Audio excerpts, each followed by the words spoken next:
तो प्रधानमंत्री और रक्षा मंत्री जी ने चुप्पी क्यों साध रखी है? वो देश से ये बात साझा करने से कतरा क्यों रहे?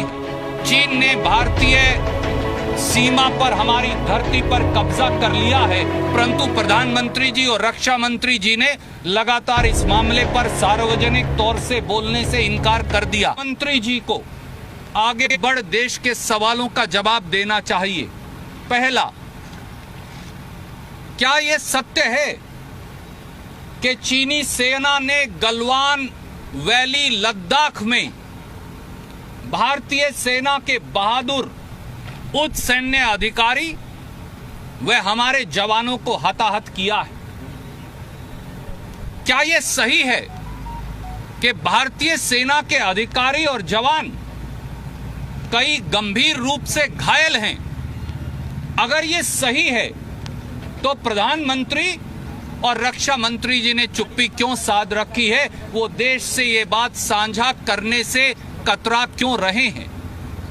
दूसरी बात, अप्रैल और मई 2020 से लगातार ये खबरें आ रही हैं कि लद्दाख में 3 जगह, पेंगोंग सो लेक इलाके में, गलवान वैली में और हॉट स्प्रिंग्स में चीन ने भारतीय सीमा पर, हमारी धरती पर कब्जा कर लिया है, परंतु प्रधानमंत्री जी और रक्षा मंत्री जी ने लगातार इस मामले पर सार्वजनिक तौर से बोलने से इनकार कर दिया।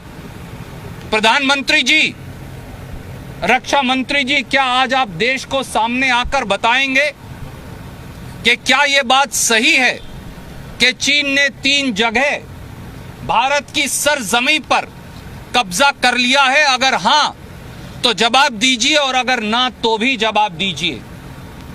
तीसरी बात, तथाकथित तरीके से अगर यह वाकया कल रात को हुआ जिसमें हमारे सैनिक वीर गति को प्राप्त हुए, तो इस मामले को कल रात से आज 12:52 दोपहर तक सार्वजनिक क्यों नहीं किया गया?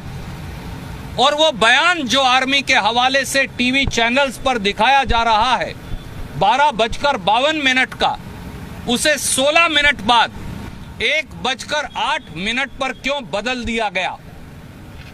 मोदी जी और रक्षा मंत्री जी बताएं कि इसके पीछे क्या कारण है।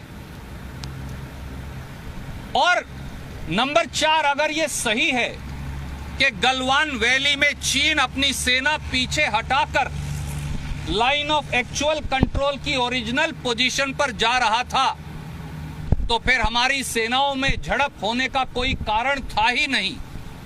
तो ऐसे में हमारी सेना के उच्च सैन्य अधिकारी और सैनिक वीर गति को कैसे और किस परिस्थिति में वीर गति को प्राप्त हुए, इसके बारे में आगे बढ़कर प्रधानमंत्री और रक्षा मंत्री देश को बताएं। और 5वीं और आखिरी सवाल देश का, प्रधानमंत्री जी देश को यह भी बताएं कि ऐसे समय में जब राष्ट्रीय सुरक्षा और हमारी भूभागीय अखंडता दोनों को लगता है कि चीन के द्वारा चुनौती दी जा रही है, जैसा खबरों से लग रहा है, तो इस गंभीर स्थिति से निपटने और राष्ट्रीय सुरक्षा और देश की भूभागीय अखंडता की रक्षा करने के बारे प्रधानमंत्री और भाजपा सरकार की नीति क्या है? भारतीय राष्ट्रीय कांग्रेस की ओर से मैं ये कहूंगा कि देश की सुरक्षा और देश की अखंडता को लेकर पूरा देश 130 करोड़ लोग एकत्रित हैं, इकट्ठे हैं, और उनमें कहीं शक शुबा की जरूरत नहीं। पर सरकारें, खास तौर से चुनी हुई सरकारें, गोपनीयता के आधार पर, सीक्रेसी के आधार पर नहीं चल सकती, और इसलिए प्रधानमंत्री और रक्षा मंत्री सामने आकर देश को पूरी बात बताएं, देश को विश्वास में लें और पूरी बात देश से साझा करें। धन्यवाद। हम हैं MDS कॉलेज ऑफ एजुकेशन। आपने सुना ही होगा, एक राष्ट्र का निर्माण उसके अध्यापक करते हैं, हम तैयार करते हैं उन्हीं राष्ट्रीय निर्माताओं को।